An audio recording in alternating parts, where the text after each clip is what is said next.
possible tropical storm, fire updates, and cooler weather for October 20th, 2025. Good morning, I'm meteorologist Pew, and talking about the Atlantic, but specifically the Caribbean Sea, there is a tropical disturbance headed into that way, where the formation chance of something forming in the next 48 hours is about 50%, and in the next 7 days, about 80%. And this is pretty concerning because in this moment, the highest sea surface temperatures in the Atlantic are around this area, where sea surface temperatures are about 85 degrees Fahrenheit, which is an ample amount of heat. And if we look at bulk shear from the surface to 500 millibars or midway to the troposphere, essentially the difference between the wind speeds between the surface and the mid-levels, we can see that we have pretty low wind shear, which is going to be really good for hurricanes because hurricanes are basically low pressure systems, but they don't want their updrafts to be tilted. So having a very low shear environment is very favorable for hurricanes to get that circular and organized look that we commonly see. And the location of this formation is also concerning too because it's basically surrounded by some populated land. And no matter what, it's probably going to be tilted north at some point, but when is the biggest question. So this is something we're going to have to keep an eye on every day. Now on to the northeast coast, you guys are seeing remnants of that cold front that is still passing through.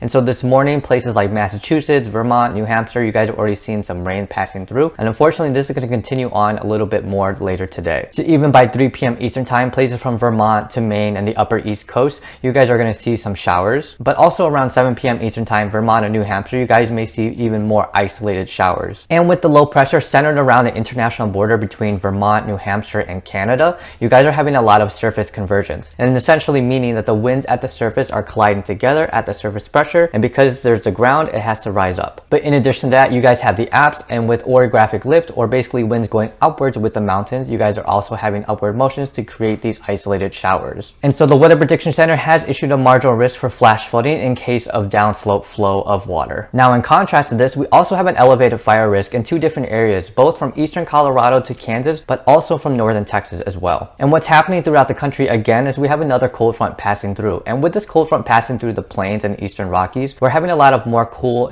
but specifically drier air coming through. And so if we look at 500 millibars or midway to the troposphere, we can see that we have that trough in the northeast, but we also have another one forming in the central part of the US and in the upper Midwest. And we talk about trough a lot in this channel. We all know that it brings in a lot of wind speed, but the most significant part about these high wind speeds aloft is it becomes a barrier between the warmer air and the cooler air. So with this trough coming through, it's going to be bringing in a lot of cool air from the north, which is going to help reinforce that cold front at the surface. And so at the surface, somewhat aligning at the base of the trough, we do have a surface low pressure somewhere around the upper Midwest to northern plain. And because we have a lot of cooler air coming from the north, it's increasing the temperature gradient, which is also now increasing the pressure gradient. And when you increase the amount of change in pressure over a distance, you also increase the amount of wind speed as well. So throughout the northern Rockies, to the plains, to the Midwest, and even the eastern Rockies, all the way down to Texas, we're going to have surface wind speeds from 15 to 25 miles per hour today.